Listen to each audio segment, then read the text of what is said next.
Allah Subhanahu wa taala telah memberikan kita nikmat dan karunia-Nya yang tak terhingga luasnya.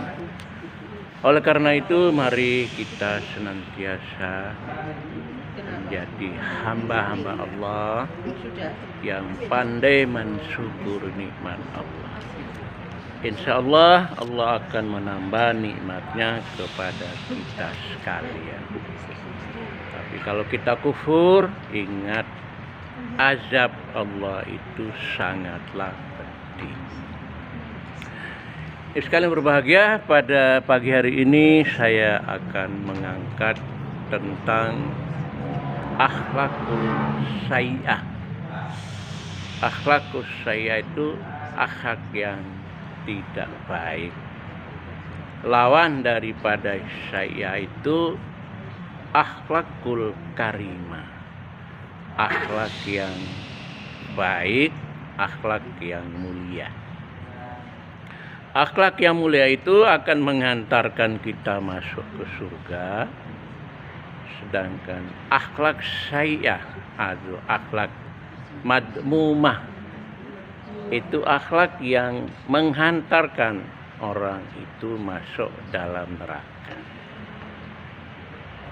Nah, pada pagi hari ini saya akan mengangkat tentang penyakit hati, yaitu hasad atau dengki. Karena hasad dan dengki itu pasti ada pada setiap orang tuh. Siapapun orangnya, kecuali para nabi dan rasul.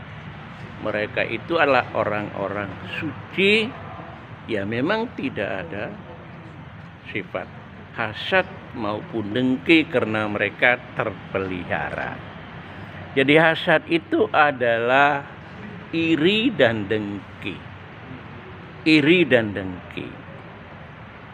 Dalam hadis Nabi mengatakan al-hasadu huwa tamanna jawalan nikmati an sahibiha.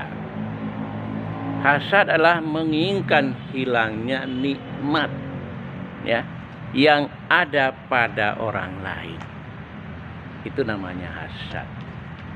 Misalnya orang lain punya jabatan, punya kekayaan yang berlimpah-limpah, karena melihat itu ada sifat hasad.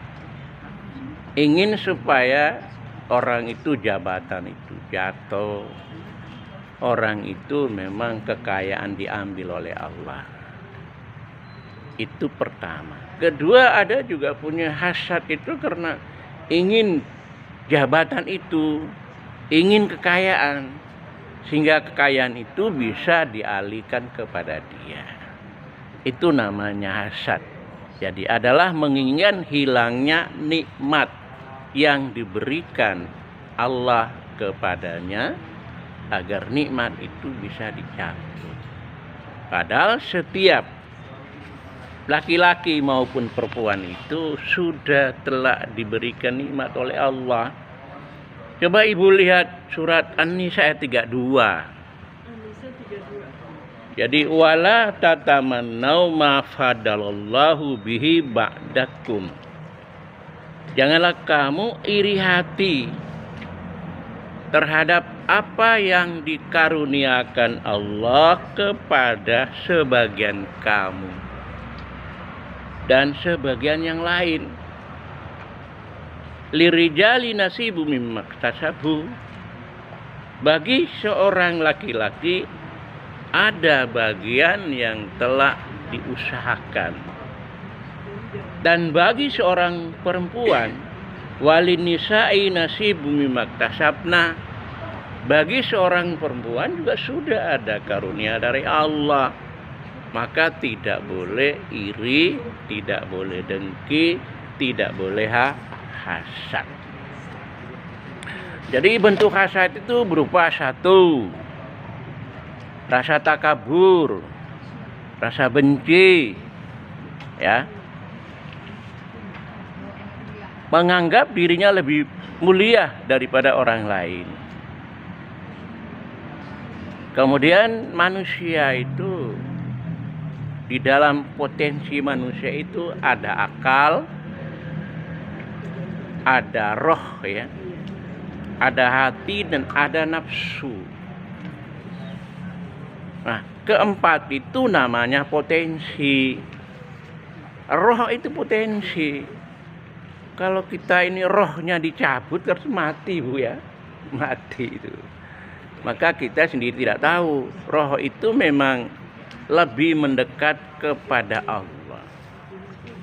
Maka ada yang bertanya, orang Yahudi itu, yas'alu naka'aniru.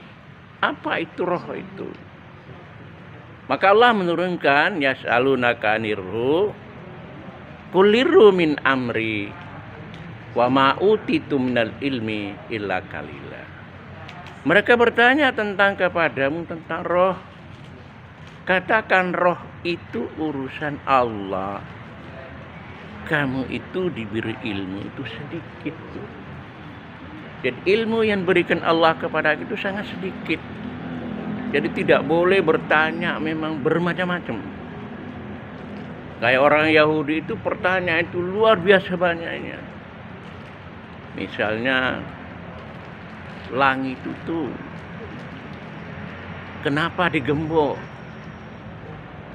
Kemudian kunci surga itu apa? Kemudian kubur berjalan itu apa? Ada 5 makhluk. Tapi dia tidak pernah dilahirkan oleh ibunya. Ada juga sebangsa binatang. Tapi dia mengingatkan kepada kaumnya.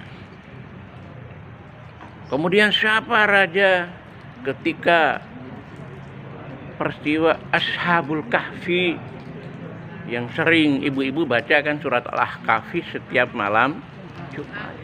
Sampai mendetailnya 6 orang siapa saja, berapa tahun mereka hidup dalam gua, ditanya semua itu. Ya, tanya semua itu. Jadi masalah roh itu urusan Allah. Jadi kalau roh itu masih ada dalam diri manusia, berarti dia hidup. Tapi kalau roh itu dicabut, berarti orang sudah mati. Alias apa, Bu? Ya, mayat, Bu. Ya, sudah tidak berguna lagi kan? Bahkan namanya sudah gak dipanggil itu, Bu. Paling-paling dipanggil, mana jenazahnya di mana? Bukan si fulan. Namanya sudah hilang gitu. Yang kedua adalah akal. Akal itu digunakan untuk berpikir, untuk merenung, untuk membedakan mana yang baik dan mana yang buruk. Dan akal ini sangat menentukan sekali, Bu. Coba Ibu lihat dalam surat Al-Mulk. Kan pernah baca kan? Ayat 10 itu. Wa ma kunna mu'adzibina.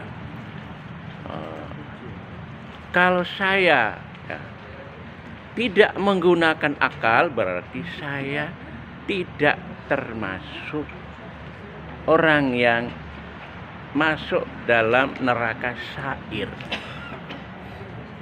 Itu surat Al-Mulk surat ke-67 ayat 10 itu. Ya. Walau kunna nasma'u au naqilu kan. Kalau seandainya dulu saya menggunakan pendengaran saya, akal saya naqilu, walau kunna nasma'u au naqilu, maka saya tidak mungkin menjadi ahli neraka sir. Neraka sir itu neraka yang bernyala-nyala, Bu, itu. Berarti akal yang menentukan itu.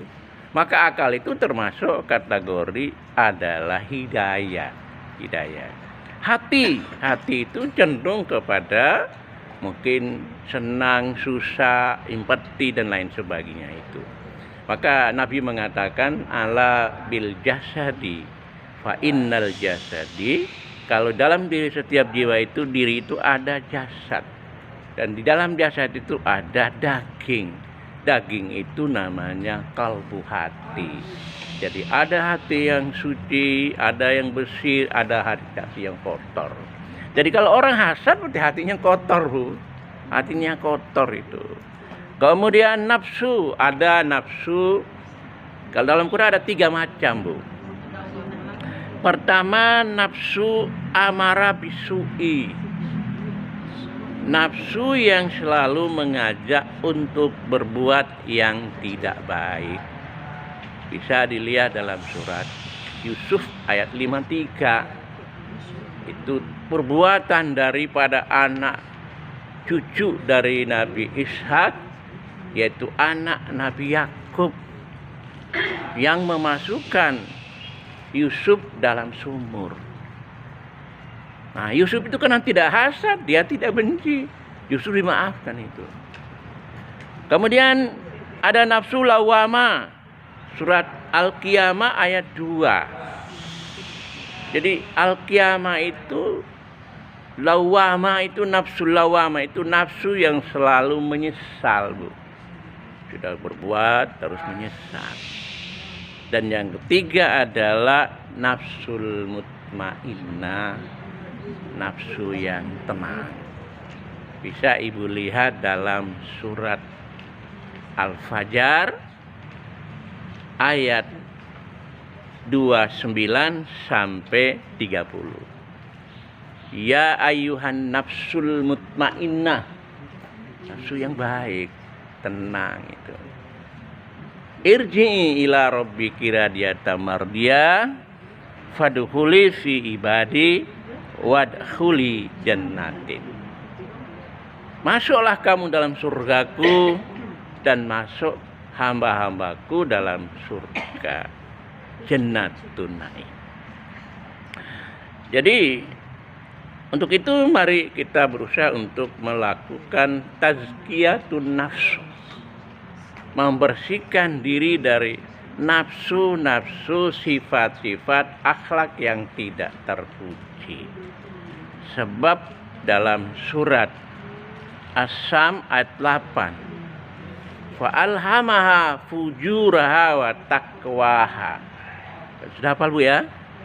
Fa'alhamaha fujuraha wa taqwa.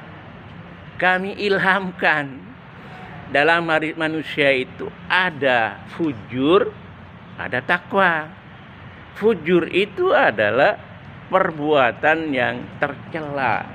Itu fujur, setiap diri manusia pasti ada itu. Dan takwa juga adalah setiap diri manusia itu pasti ada. Jadi ada fujur dan ada takwa. Maka sifat-sifat yang fujur dalam hati itu pertama kita kenal dengan hasad.